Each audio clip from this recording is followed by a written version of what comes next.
it's your girl Mo of all things MoElle. Welcome back to my channel. So if you have been following me on Instagram, first of all, if you're not following me on Instagram, I'm gonna need you to go ahead and take care of that, okay, friend? Then you know that I've been doing quite a bit of heat styling lately. I just feel like this is the best time of the year to really do some of those fun heat required styles that I don't really get to do throughout the rest of the year. So yeah, I have been heat styling my hair quite a bit. You know, I really do believe in protecting the integrity of the curls, because once wash and go season rolls around, I want my curls to be intact. So I figured I would come on and share with you all some of my heat styling essentials and tips. So I'm going to be telling you the things that work for me. Okay, I'm not a professional, but these things work for me, these techniques work for me, and then I'm also going to be sharing with you some products that I recommend that have really helped me, you know, preserve my curls, but also make sure I get the most out of my heat styles. Before we get into that, I just want to share a couple of other products that I'm really loving right now that are actually fragrances. If you're no stranger to my channel, then you know I have worked with the brand Dossier before, and I'm super excited to be partnering with them again, especially because guess what? You can now find their fragrances at select Walmarts. Like, you can't get any more convenient than Walmart, okay? So I want to share with you all two of their fragrances that I'm really loving right now. If you are not familiar with the brand, they create fragrances that are inspired by higher end or luxury fragrances. So I really appreciate this brand because you can smell like luxury but at a fraction of the price. So the two that I'm really loving right now, the first one is called Woody Chestnut. It looks like this. And this one is inspired by Maison Margiela's Replica by the Fireplace. Another thing that I really like about these fragrances is they come with these little handy cards that kind of give you information about the fragrances. They tell you what notes are in there, as well as like how concentrated each formula is. So as far as the notes in here, the top notes are pink pepper, orange blossom, and cloves. The middle notes are chestnut, guaiac wood, is that how you pronounce that? And cade wood. I don't know if I'm pronouncing that right either. The base notes are vanilla, Peru balsam, and cedarwood. So lots of woodiness up in here. However, if you have ever smelled the Maison Margiela Replica by the Fireplace, like, I can't tell a difference between the two. I actually do have that one in my collection. So I really wanted to try this one just to see how much the two compare. I literally can't tell a difference. I wore this to work last week, and I actually had a man who works with me. He stopped me and asked me if I was wearing Maison Margiela's Replica by the Fireplace. He told me that he actually has the candle, and I had to tell him, like, no, friend, this is actually Dossier's Woody Chestnut. So I mean, that says a lot right there, okay? I really love this fragrance because it just reminds me of like cold weather, wintertime, you cuddling with your boo, you know, in front of the fire. It just smells warm and cozy, and I really, really enjoy this fragrance. So if you like those kinds of warm, woody, spicy, but like not overdoing it types of scents, then you would really love this one. The second perfume that I've really, really been loving, and if you caught my favorites where I talked about like my favorite fragrances of 2022, then you know a cherry fragrance actually made the cut. So I decided that I wanted to try Dossier's Ambery Cherry, and this one is inspired by Tom Ford's Lost Cherry. So the top notes in this, of course, are cherry, almond, and cinnamon. The middle notes are cloves, rose, jasmine, and plum. The base notes are Peru balsam, tonka bean, and vanilla. It's very, very close. If you have smelled Kayali's Love Fest Burning Cherry, it smells very, very close to that. I have never tried Tom Ford's Lost Cherry because I actually was on the fence trying to decide if I wanted to buy that one or buy the Kayali one, but I heard that Tom Ford's doesn't really have the lasting power, so that's why I decided to go against that one. However, this right here, you put this on and it is going to last all day. I do not have to reapply this when I'm using it, and it just smells good. You literally smell like cherry pop when you wear this, so highly recommend this one as well. So stay tuned because I'm going to be reviewing more of their fragrances. If you are interested in picking any of them up, I will be sure to leave a link in the description box for you guys to check that out. Alright, so now let's move on to the reason why you're probably still watching, and that is my tips, my heat styling tips and essentials to make sure that you get in that sleek laid style that you want while also protecting your curls. So the first step, of course, probably is common sense to a lot of people, but you want to make sure you start out with a clean base. You want to clarify your hair before going in and doing any kinds of heat styling. If you're like me and you use a lot of products, especially if your hair is in a curly state and you're going to straight, you probably got a lot of buildup still sitting on your hair. You do not want to go into heat styling your hair with any kind of buildup on your hair, because that could lead to damage, it could lead to breakage, and it could lead to just the style not looking its best. Some people like to double cleanse during this step. I double cleanse sometimes during this step, and if I do double cleanse, I'll like do the clarifying shampoo first and then go in with a hydrating, not a moisturizing, but a hydrating shampoo. The reason why I kind of stay away from super moisturizing shampoos is because a lot of those have a lot of heavy oils in them, and you don't want a lot of oil sitting on your strands when you get ready to heat style. So some of my favorites that I like to use when clarifying my hair, most of these I've already talked about on my channel, but the first one should be no surprise. It's from Nature's Little Secret. This is their lemon and rosemary clarifying shampoo. I actually used this shampoo when I clarified my hair to do this style.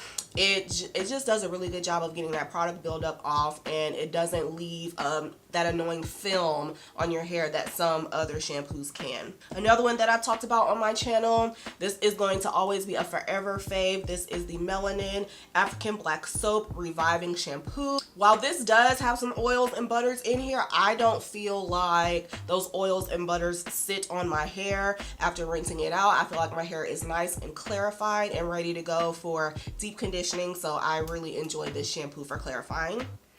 Another one that I have not talked about on my channel before, but I think I'm going to do a video on these products soon, that is from MICHE Beauty. This is their Blue Tansy Clarifying Shampoo. Again, it clarifies my hair. It gets that product buildup off without leaving my hair super heavy or leaving any kind of weird film on it. And then last but not least, another one that I've also mentioned on my channel before that I still really enjoy is Carol's Daughter Wash Day Delight. This is their water to foam shampoo. This one has aloe, but I also really enjoy the one that has rose in it as well. Either one really. Basically, it just depends on which smell you like. This has a more fresh smell, and the other one, of course, has a more floral smell. So, depends on your preference, but they both pretty much perform the same way. So, of course, after you clarify your hair, you want to go in with a conditioner. Now, this can be a rinse-out conditioner or it can be a deep conditioner. It's pretty much your preference. I typically like to go for a nice, hydrating, deep conditioner for this step. And again, you want to avoid those conditioners that are going to have those heavy oils, those heavy butters. Although we like those kinds of conditioners when we're wearing our hair curly, I just find that if you are going for a style, especially like a silk press, where you know you want your hair to be light and have movement and body, you want to stay away from those products that have those heavy oils and butters in them. So the conditioners that I really like to use when I'm getting ready to heat style my hair, the first one is actually a new favorite, I guess, for when I want to heat style my hair. I reviewed this deep conditioner a little while back when it first dropped, and I said over and over again in that video, I feel like it's more of a hydrating deep conditioner. It doesn't give me that just warm, decadent feeling that I sometimes like with my deep conditioners, but I feel like for that reason it makes it perfect for heat styling. And that conditioner is from Melanin Hair Care. This is their plumping deep conditioner with hyaluronic acid, biotin, fenugreek, pumpkin, and bamboo. It's silkening and strengthening. I already have a detailed review on this deep conditioner, so I'm not going to go too into it, but just know that I have honestly enjoyed using this when I'm prepping my hair for heat styling. The next two conditioners that I want to mention both come from Briogeo. One of them I have mentioned on my channel before, and that one is their Be Gentle, Be Kind Avocado and Kiwi Mega Moisture Superfood Mask. You do get a lot of hydration with this product. However, it does not just sit on your hair and make it heavy, which is why I really like using this prior to heat styling. And then I also really enjoy the Don't Despair Repair Vegan Apple Honey Deep Conditioning Hair Mask. To me, it kind of performs very similarly to this one. This one is not as moisturizing in my opinion than this one is, and for that reason I feel like it's also pretty good for when you're about to go in and heat style your hair. So definitely recommend the two of these. And the last one, I don't think I've ever mentioned on my channel before. I don't think I've ever talked about this brand on my channel before at all. Really, I haven't used a whole bunch of products from this brand. I really have only used the Frizz Dismiss line or collection from this brand, and that brand is Redken. So this is their Frizz Dismiss mask. It's an intense smoothing treatment. This is the old packaging. They have updated the packaging since I purchased this one, and I want to say it's like either in like a red or orange container now, but it's still called Frizz Dismiss, and I really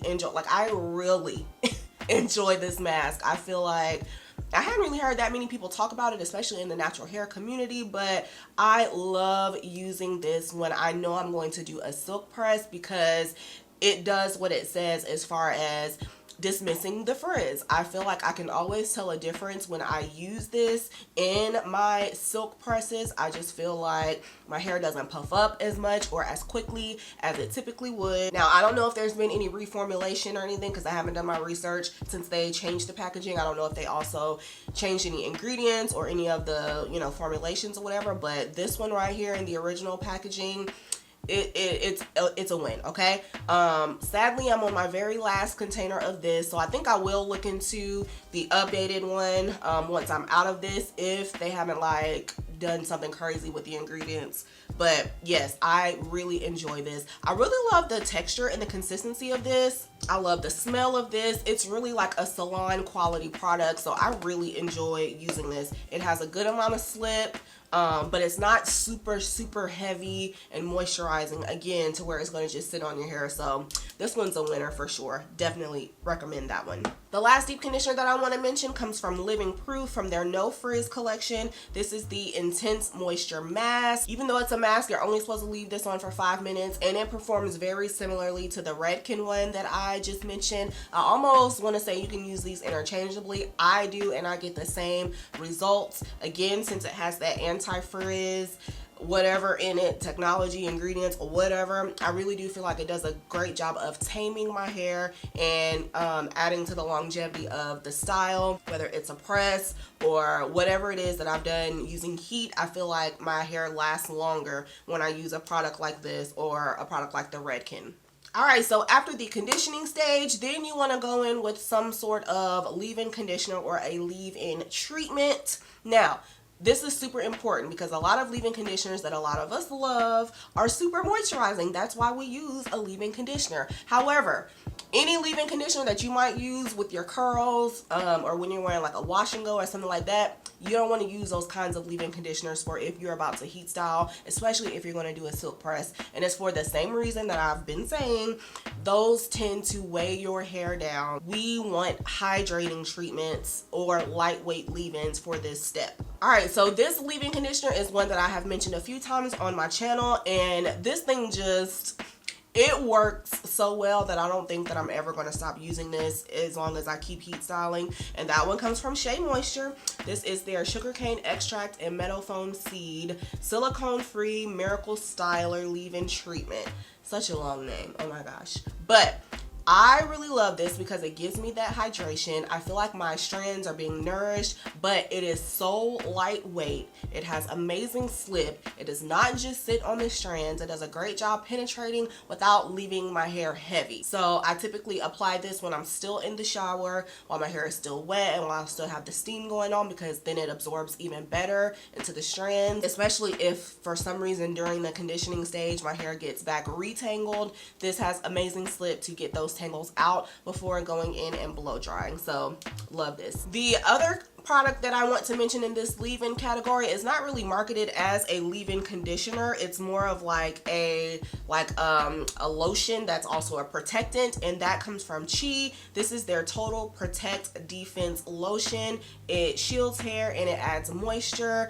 The consistency of this is like a lotion, so it reminds me a lot of the consistency of that Shea Moisture leave-in conditioner, but I just feel like this Like, you can never have too much heat protectant in my opinion, and I feel like this is like that first layer of protection that I like to use. So yeah, I use it as I would a leave-in. I just apply it all through my wet hair, and then I comb it through or brush it through with a detangling brush just to make sure it's evenly distributed, and it smells really nice, and it just really does a great job of adding that first layer of heat protection before I'm going to style. The next two products are more like leave-in serums, and the first one comes from that same Frizz Dismiss line from Redken. This is their Instant Deflate. It's a leave-in smoothing oil serum. So because this is an oil serum, I literally will only go in with like a dime size amount of this, because you don't want to have too much or else your hair is going to be way down. You're not going to have that movement and that body that we need when we having silk presses, okay? But again, the packaging has been updated on this, so it doesn't look like this anymore. I don't know about y'all, but like ever since I went natural, it's like my hair does not hold a curl, or it won't stay straight. Like, even if it's the coldest time of the year, I get hot easily, and I typically will like sweat in my head, so my hair will get frizzy very quickly. Using a product like this just adds longevity again to the style, so I recommend this one. And then a product that all of you have probably heard before, but it's just that good. That product comes from BioSilk. This is their Silk Therapy. So it's a light leave-in silk replenishing and reconstructing treatment to repair, smooth, and protect all hair types. So you can use this on wet or dry hair. If I'm not using this one, then I will go in with like a drop or two of this before blow drying. I would not use both of these at the same time because they're oil-like serums, so I would not use both of these, just one or the other. So when I'm not using this one, I'm usually using this one. So after you have applied your leave-in conditioner and or your serum, now it is time to blow dry. Now, listen to me, friends. If you don't perfect the blow dry, then the rest of your heat style is going to be trash, especially if you are doing a style where you're flat ironing your hair. So you really have to make sure that the blow drying step is done efficiently. If you don't get a good blow dry, then you're probably not going to get a good rest of your style, especially if you're wearing your hair out like in a pressed type style. So if you're extra like me, then you might want to go in with a little more of a heat protectant. And the one that I really enjoy using right before blow drying my hair comes from Kenra Platinum. This is their blow dry spray. It's an advanced dry thermal protectant. Now, this also has like that oil-like serum-y consistency. It's just in spray form. So again, you don't want to go in with a whole lot of this. And I honestly don't spray it directly on my hair. What I do is spray it on my hands and then like work it throughout each section. I probably do 1 to 2 sprays in my hand per section. So you do not need a whole lot of this. However, I love this product because it cuts down my blow drying time in half. I don't know what kind of technology is in here. It's also a smoothing product. It's anti-frizz, anti-humidity, and my hair just looks nice. It looks nice and healthy after I've finished the blow dry. Sometimes once you blow dry your hair, it could look dry, it could look brittle. When I use this, it does not look like that at all. I highly recommend this one. As far as what tools you use to blow dry, that's kind of up to you. I really prefer using my Dyson. Ever since I got this, I just feel like I enjoy the blow drying process a lot better. Now, am I telling you need to go out and get a $400 blow dry in order to have a good blow dry? I'm absolutely not saying that. But I just feel like having quality tools, sometimes it does make a difference in the outcome of the hair. Before I had this blow dryer, I was using that Revlon paddle brush dryer, which I still really like. The difference between that one and this one, in my opinion, is that that one is hard to like really get to your roots and make the roots, you know, as straight as you can get them. With this one, and I normally use my little comb attachment, which I don't know where that is right now. But yeah, you're really able to get close to the roots and get those roots as straight as possible, which cuts down on the amount of heat that you need to use when you're flat ironing. So that's why I say the blow drying stage is very important, my friends. So I love this Dyson. If this ever goes out on me, I am going to buy another one because it's just that good. But again, I'm not saying that you need a Dyson in order to get a good blow dry. So then when it comes to actually heat styling, flat ironing your hair, you do want to make sure that you are protecting it as much as possible. One more heat protectant that I like to put on, and that one comes from MICHE. This is their 44 Iron Guard Thermal Protection Spray. Because I have already at this point put in a leave-in conditioner slash a leave-in serum, a little bit of that Kenra blow dry spray, I don't need a whole lot of this. I just feel better in my spirit putting a little bit of this on my hair before going in with the flat iron. Now, as far as the degree of heat that you want to use when flat ironing your hair or curling your hair or whatever it is that you're doing, that is up to you. I typically will put my flat iron on 390 if I'm just doing a quick, like I just want to pass through the flat iron because I'm going to be doing a sleek style. But if I'm actually pressing my hair, I usually will press at 410 degrees, only because my flat iron does not have a 400 setting. It goes from 390 to 410. And because of that, like that's just really why I feel like I have to put some of this on, because 410 degrees is hot. And if your curls are not protected, you can damage them, especially if you are doing repeated heat styles. So I'm gonna make sure I'm protected. So I might be overdoing it, but it works for me, and it's been a long time since I had any heat damage, so just saying. As I said, you do want to make sure that you stay away from oils, but if you just really feel like you have to put an oil on your hair, like especially if, you know, your hair has already been heat styled and you've been wearing that style for a while, first of all, I don't recommend heat styling every single day. I usually will heat style my hair and then it's like that for the next week to 10 days. But if you are like refreshing your hair in the meantime, you know, during that time, not really putting more heat on it, but just kind of like wrapping, taking it down, and you notice that your hair looks a little dull, you could use a little bit of argan oil, just a couple of drops, because that oil is really lightweight. Another lightweight oil that I like to use when my hair is straight is this bonding oil from Curlsmith. I've had this bottle for forever and I have barely put a dent in it, because a little bit of this does go a long way. But if I just really feel like my hair is looking dull and I just need like something, not to moisturize because oils don't moisturize, but if I just need something to like revive my hair or make it look, you know, just breathe some life back into it if it's looking a little dull, I'll go for this oil or like a couple drops of argan oil. So yeah, once you have decided that you are done wearing your style, what I always like to do when it's time for the next wash day, when I'm wanting to revert back to curly, I like to do some sort of protein or strengthening or bond repair treatment. The three of these products that I recommend, I have talked about on my channel before. The first one comes from Botanica. This is the Mender. This is their protein treatment. So this is just your basic protein treatment. The other two products that I really love and enjoy and have used quite a lot here lately, first one comes from Olaplex. I'm almost out of this one, but this is the Hair Perfector number 3, and this repairs and strengthens. And then of course the Curlsmith Bond Curl Rehab Salve. To me, these perform very similarly. I like this one a little more because it has a tad bit more slip. It smells a little bit better, and this one is more cost efficient, but these perform pretty much the same.